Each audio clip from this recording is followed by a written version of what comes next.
할렐루야. 우리 좌우 옆 사람에게 한번 인사해 볼까요? 잘 되고 있습니다. 기도하면 됩니다. 네, 네. 네.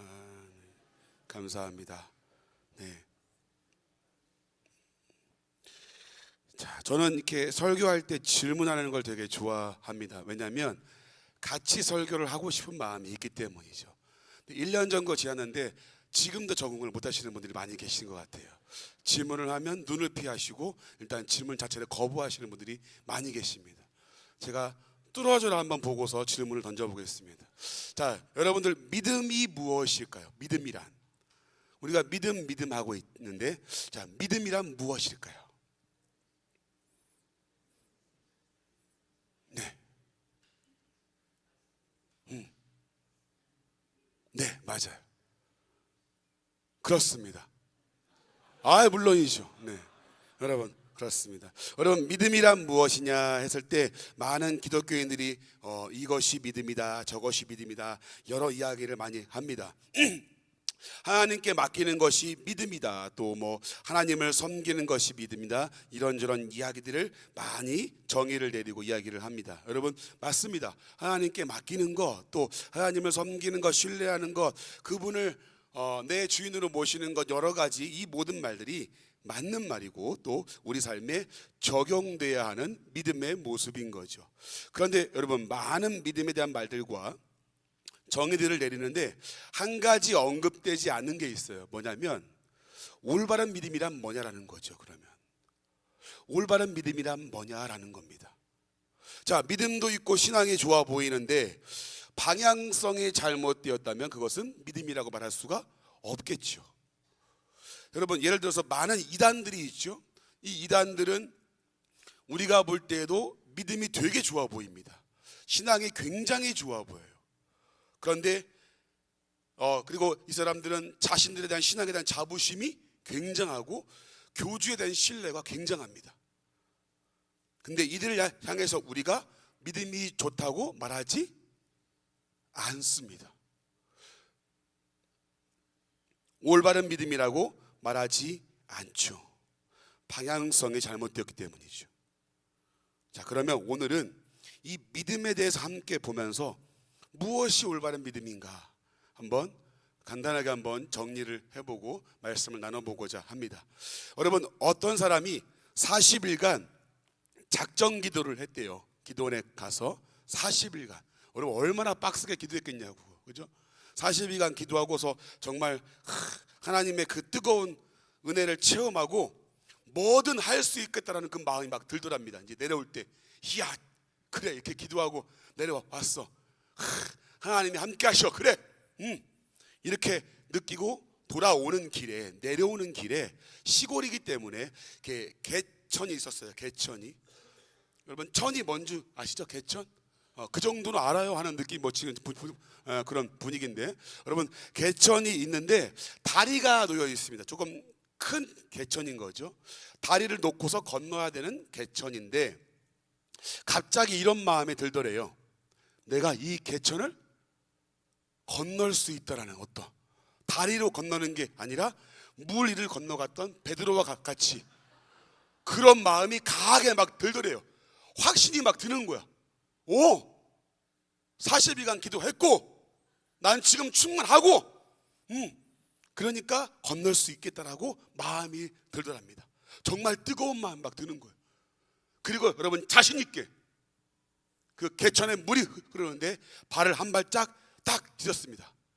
자, 여러분, 어떻게 되었을까요? 그래요. 여러분들이 이렇게 빠지기를 기도하시고 염원하시고 희망하시는데 어떻게 건널 수 있겠어요? 여러분, 근데 진짜로 빠졌습니다. 그리고 마을 주민이 보고서 긴급하게 이렇게 꺼내가지고 살았습니다. 여러분, 뭐가 잘못되었을까요? 아니, 확신도 있었고 믿음도 있었잖아요. 막 건널 수 있다라는 그런 엄청난 뜨거운 마음이 있었는데 왜 빠졌을까? 믿음이 없는 걸까? 자, 반면에 그러면 베드로라고 하는 사람이 있습니다. 이 사람은 물 위를 건너갔죠. 물론 의심해가지고 중간에 빠졌지만 말씀 한번 보겠습니다. 마태복음 14장 28 28절 29절 말씀 혹시 준비가 되어 있을까요? 자, 읽어볼까요? 시작.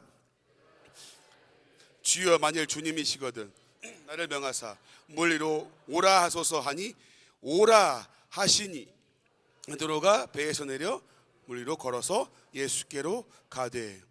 여러분, 베드로가 물론 중간에 빠지긴 했지만 분명 물 위로 걸어갔죠. 자, 앞에 있는 사람과 베드로의 차이가 뭘까요?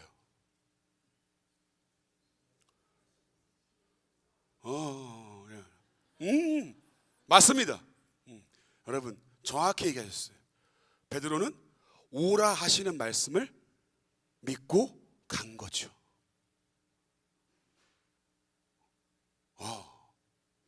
그러니까 오늘 물에 빠진 사람은 강한 확신이 있었지만 이걸 우리는 믿음이라고 말하지 않는다라는 거예요. 내가 아무리 강한 마음을 가졌을지라도 내가 만들어낸 마음의 상태를 믿음이라고 하지 않는다라는 겁니다. 이걸 오늘 얘기하고 싶었던 거예요. 이것을 우리는 신념이라고 얘기를 해요. 그러니까 믿음과 신념은 같지 않습니다. 신념이란 내가 만들어낸 자기 희망, 자기가 만들어낸 마음의 상태인 거예요. 그러니까 이것의 근거는 나 자신에게서 옵니다. 내가 만들어낸 거죠. 그럴 것이다. 그렇게 할 수 있다라고. 근데 여러분, 문제는 많은 기독교인들이, 신앙인들이 이 신념과 믿음을 착각합니다. 내가 생각하고 내가 강하게 마음 먹은 것이 믿음인 줄 알고 착각하는 기독교인들이 엄청 많다는 거예요. 하나님의 뜻은 이게 아닌데 나 스스로 그렇게 될 거야 하고 믿는다는 거예요. 그렇게 될 줄로 믿어. 이게 하나님에게서 온 게 아니라 내가 만들어낸 마음인 거예요. 막연하게 자신의 생각이 믿음이라고 착각하는 신앙인들이 엄청 많다는 겁니다. 하나님은 아니라고 하시는데 나는 맞다고 여기는 거예요. 하나님은 맞다고 하시는데 내가 아니라고 여길 때가 많다. 내 뜻을 앞세워서 내가 마음 먹는다고 해서 믿음이 아니다라는 걸 오늘 말씀드리고 싶습니다. 내가 된다고 생각하고 마음 먹는다고 해서 믿음이 좋은 것이 아니다. 그러면 여러분, 올바른 믿음이란 뭐냐? 결론부터 말씀을 드릴게요. 여러분, 믿음에는 반드시 근거가 있습니다. 무엇이 있다고요? 근거. 어디로부터 왔냐 그 말이에요. 이 믿음이 어디로부터 와야 될까요? 여러분, 우리는 알고 있습니다. 무엇입니까? 바로 말씀입니다. 그렇습니다. 그 근거는 말씀입니다. 무엇을 믿느냐 할 적에 우리가 말해야 될 것은 내 마음의 상태가 아니라 하나님의 말씀에 근거해서 그 약속을 믿는다고 우리는 말씀하셔야 됩니다. 이 약속의 말씀이 이루어졌다. 이 말씀이 이루어질 것이라는 것을 우리가 믿는 그것이 올바른 믿음이라는 겁니다. 여러분, 성경은 구약과 신약으로 되어 있죠. 오늘 처음 들으시는 것 같은데 지금 이러면 진도가 못 나가죠, 여러분들. 네. 다시 여러분들, 성경에는 구약과 신약이 있죠, 그렇죠? 이 정도는 알잖아요, 그렇죠? 다행이네요. 여러분, 근데 구약의 뜻이 뭐예요? 구약.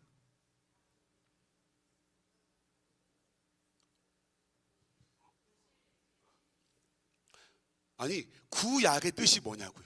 구약, 그 말. 옛 약속, 그렇죠. 옛 약속이란 말이에요. 그러면 신약은 새 약속이라는 거예요. 즉, 이 말씀의 모든 기록은 뭐예요? 하나님의 약속으로 이루어져 있는 거예요. 우리가 뭘 믿냐? 하나님이 약속하신 것을 믿습니다. 그것이 뭐냐? 이 하나님의 모든 기록된 말씀이라는 거예요. 근데 이 간단한 진리를 우리가 놓칠 때가 많이 있다는 겁니다. 여러분, 여러분들께 제가 많이 얘기했던 그런 말씀이 있었어요. 다시 한번 질문을 드릴게요. 여러분들은 예수 그리스도께서 인간의 몸으로 이 땅에 오셔서 우리의 죄를 해결하기 위해 이 땅에 오셨음을 여러분들은 믿으십니까? 여러분들, 그걸 성육신이라 그러죠. 믿으세요? 자, 여러분, 그러면은 하나님이신 그분이 십자가에서 죽으시고 부활하심으로 우리의 구세주가 되심을 믿으십니까, 여러분들? 자, 그러면 다시 물어볼게요. 여러분, 봤습니까? 보신 분, 자, 손 들어보세요, 빨리. 보신 분, 이거 저 안 보고 지금 뭐 했어요, 여러분들? 지금까지 보신 분, 이거 손 들면 이상한 사람 되는 거죠. 저만 들었네요, 손을 지금. 여러분 본 사람이 없죠. 그러면 여러분 뭘 보고 믿는 거예요? 그렇죠, 이 얘기가 하고 싶은 거예요. 너무 중요한 개념이에요. 이 성경에 기록된 모든 말씀이 하나님의 감동으로 쓰여졌고 오류가 없는 진리라고 믿기 때문에 우리는 하나님이신 예수님이 인간의 몸을 입고 나의 죄를 대신해 십자가에 죽으신 그 모든 약속의 말씀을 믿는 것입니다. 아멘이죠. 기록된 모든 말씀이 하나님이 우리에게 주신 분명한 사실이고 진리인 것을 믿는 것이죠. 그래서 내가 만들어낸 생각과 마음이 아니라 하나님이 주신 약속의 말씀이 이루어질 것을 확신하는 것, 이게 믿음이라고 하는 겁니다. 하나님이 그렇다라고 하시는 것을 그렇다고 알고 받아들이는 것, 하나님이 아니라고 하시면 아닌 것인 줄 알고 받아들일 수 있는 것, 이게 믿음이라는 거예요. 그래서 모든 믿음의 근거는 이 말씀에 있습니다. 그래서 로마서 말씀에는 믿음의 근거를 이렇게 말씀합니다. 로마서 10장 17절 말씀을 같이 한번 읽어보겠습니다. 시작. 그러므로 믿음은 들음은 그리스도의 말씀으로 말미암았느니라. 여러분 잠깐 띄워주세요. 여러분, 믿음은 무엇에서 나며? 근데 여러분 중요한 것이 있습니다. 뭘 듣냐는 거예요. 그렇죠, 그리스도의 말씀으로. 즉 믿음의 근거와 기초는 바로 말씀인 것을 이야기를 합니다. 믿음과 말씀의 관계는 떼려야 뗄 수가 없는 거죠. 이 말씀이 우리의 믿음을 진단하는 유일한 길인 겁니다. 여러분, 어떤 분들은 자신의 신앙 경력이 믿음인 줄 아시는 분들이 많이 계시더라고요. 내가 오랜 시간 교회를 다녔으면 죄송하지만 믿음이 좋은 줄 알고 착각하시는 분이 많이 계시더라고요. 어떤 분들은 봉사를 하고 섬기는 모습을 보고 그 사람이 믿음이 있다 없다를 판단하기도 하십니다. 여러분, 물론 믿음이 있으신 분들, 신앙이 좋으신 분들이 봉사를 많이 하기도 하시죠. 그러나 여러분, 아무리 신앙 경력이 많이 있어도, 봉사를 많이 섬기셔도, 예배에 출석하셔도 하나님의 말씀을 믿지 못하면 믿음이 있다고 말할 수 없습니다. 이것이 올바른 믿음이라고 말할 수 없습니다. 또 어떤 분들은 신비한 체험을 하거나 어떤 신앙적으로 뭔가를 보아야 믿음이라고 착각하시는 분도 많이 계십니다. 여러분, 단호하게 말씀드릴게요. 아닙니다. 내가 놀라운 신비로운 체험을 했다 하더라도 이 말씀을 배제하고 말씀과 상관이 없다면 믿음이 아닙니다. 여러분, 내 체험과 내 생각이 믿음의 기준이 될 수 없다는 얘기입니다. 내가 무엇을 체험했냐가 아니라 중요한 것은 뭘까요? 하나님이 뭐라고 말씀했냐가 중요한 겁니다. 이것을 내가 받아들이고 믿느냐, 믿지 못하느냐. 오늘 본문에서 히브리서 11장에서 이런 믿음의 정의를 이렇게 말씀합니다. 우리 같이 한번 읽어보겠습니다. 11장 7절 말씀, 1절 말씀 시작. 믿음은 들의 실상이요 보이지 않는 것들의 증거니. 여러분, 오늘 본문을 보니까 믿음은 바라는 것들의 실상이요 보이지 않는 것들의 증거니, 조금 말이 좀 어렵잖아요. 쉬운 성경으로 한번 볼게요. 쉬운 성경 한번 띄워주세요. 자, 읽어볼까요? 시작. 믿음은 우리가 바라는 것들에 대해서 확신하는 겁니다. 또한 보이지는 않지만 그것이 사실임을 아는 것입니다. 잠깐만 띄워주세요. 여러분, 바랄 수 있는 게 뭘까요? 바랄 수 있는 이유가 뭘까요, 여러분들? 간단합니다. 하나님이 그렇게 하신다고 약속했기 때문입니다. 보이지 않지만 사실인 것을 알고 우리가 믿는 이유가 무엇일까요? 하나님이 약속하셨기 때문에 이것이 반드시 이루어질 것을 알기 때문에 내가 그것이 보이지 않을지라도 사실인 것을 안다, 그 얘기입니다. 즉 약속이 이루어지는 것이 아직 내 눈에 보이지 않으나 실제로 이루어지고 보여주실 것이기에 그렇게 약속했기 때문에 내가 그것을 사실로, 증거로 믿게 되는 것, 그것이 믿음이다라고 오늘 본문이 정의합니다. 여러분 예를 들어 볼게요. 여러분 천국이 보여요, 안 보여요? 안 보이잖아요, 그죠? 천국 보신 분, 목사님 나는 봤잖아, 나는 천국을 봤잖아요 하신 분, 눈에 보이지 않죠. 그러나 뭡니까? 이것이 하나님이 약속하신 사실이기에 바라고 우리가 알고 믿는 거죠. 그리고 기다리는 것이죠. 내 눈에 보이지 않을지라도 약속하심이 사실인 것을 알기 때문에 그렇게 여기고 기다리고 내가 내 마음에 담아두는 것, 이것을 성경이 오늘 믿음이다 라고 이야기를 하고 있습니다.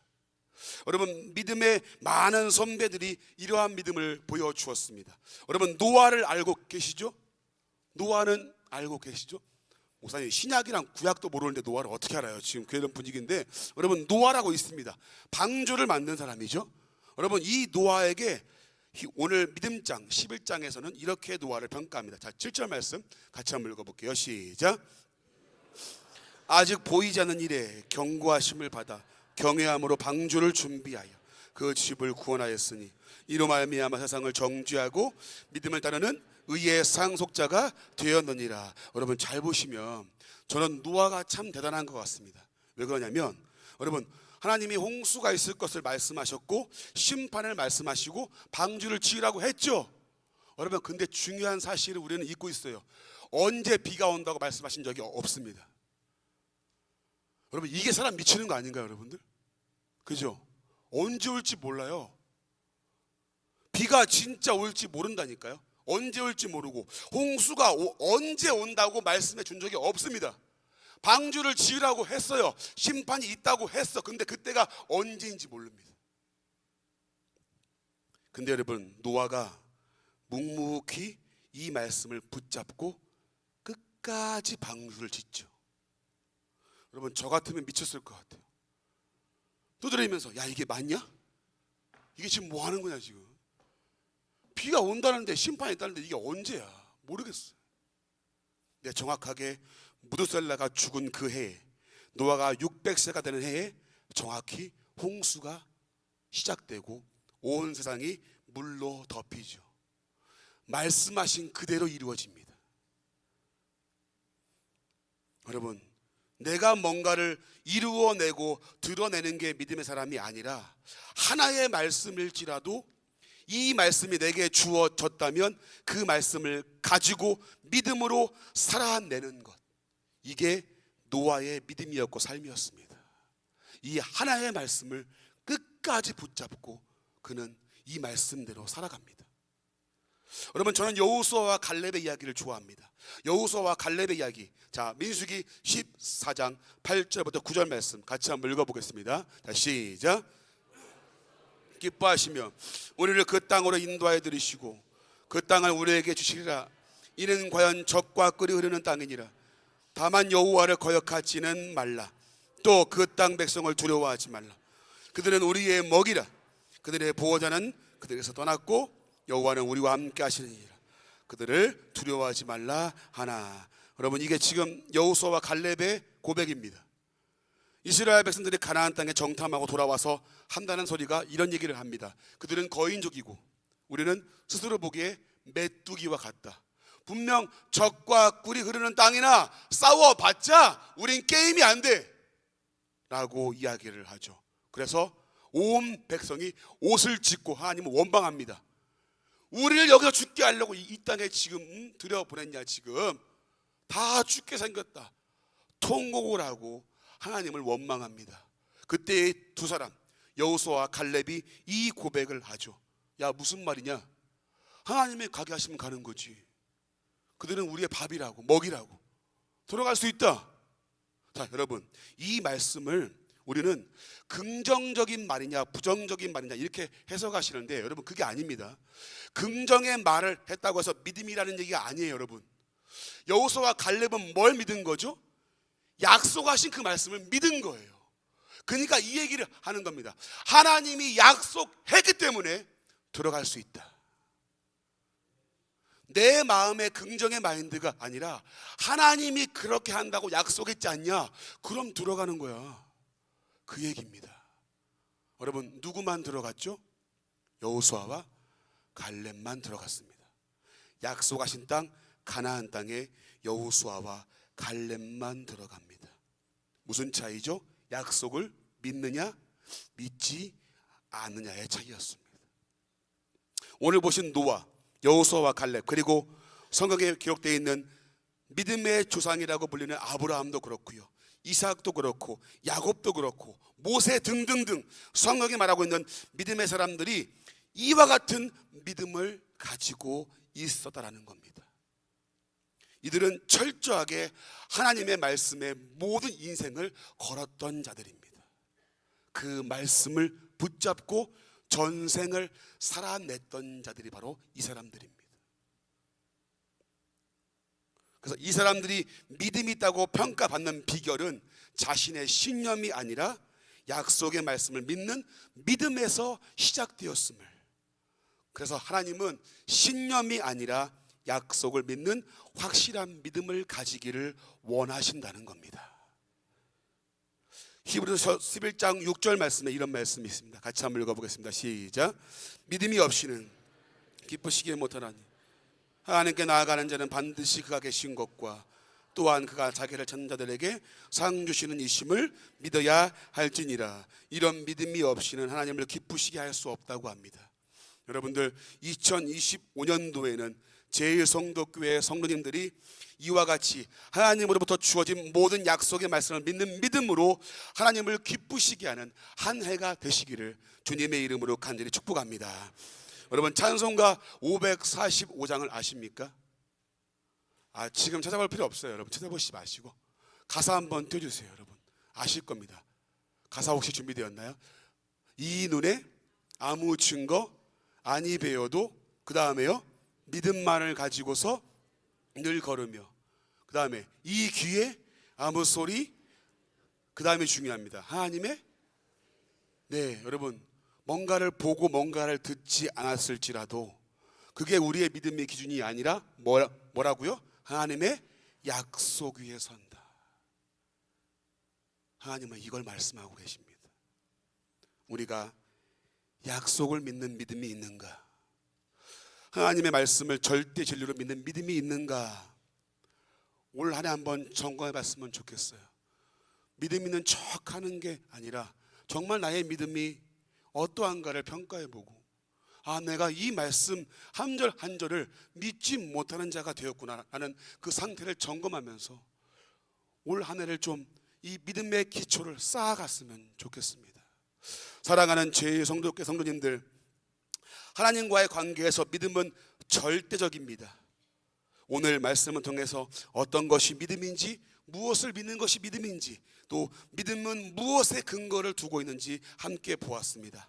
하나님의 약속의 말씀을 믿는 것, 이 믿음은 이 말씀에 근거를 두고 있다는 것을 함께 보았습니다. 말씀을 빼놓고 믿음을 말할 수 없습니다. 내가 그렇다고 여기는 마음이 아니라 하나님의 말씀을 확실히 알고 믿는 것이 바로 올바른 믿음이라는 것을 기억했으면 합니다. 사랑하는 성도님들, 믿음이 있습니까? 그러면 무엇을 믿습니까? 신념입니까? 아니면 믿음입니까? 신념이 아니라 믿음을 가지시기를 바랍니다. 이 믿음이 여러분의 신앙의 중심이 되기를 소원합니다. 그래서 이 말씀으로, 하나님의 말씀으로 믿음의 기초를 든든히 세워서 건강하게 성장하는 우리 제2성도교회 모든 성도님들의 믿음과 삶이 다 되시기를 예수님의 이름으로 간절히 축복합니다.